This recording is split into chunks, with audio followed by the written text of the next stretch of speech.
कुठल्याही अपराधाची गय करू नका. अपराधी हा केवळ अपराधीच असतो. अपराध्याचं पद, प्रतिष्ठा किंवा आपल्याशी असलेलं त्याचं नातं बघून त्याला माफ करू नका.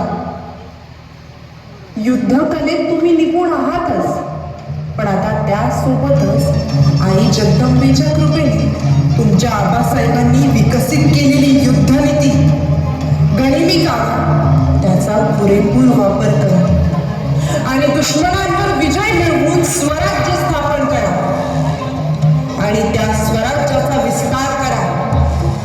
कारण मुघलाई आणि आदिलशाहीला त्रस्त झालेल्या रयतेला आता स्वराज्याची गरज आहे आणि या स्वराज्यासाठी छत्रपतींची गरज आहे आणि या कुळाची कीर्ती वाढवण्याची जबाबदारी आता तुमच्या खांद्यांवर आहे राजे.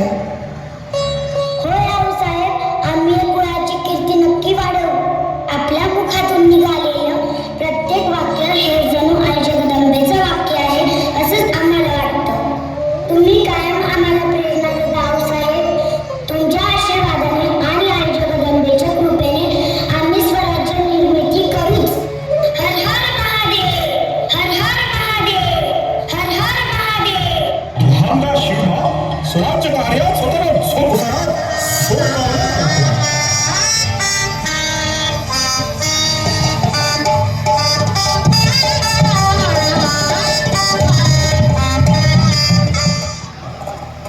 दिवस रात्र शिवबा स्वराज्यासाठी तळमळत होता. पुण्या भोवतीच्या कैक किल्ल्यांची खरा माहिती घेत होता.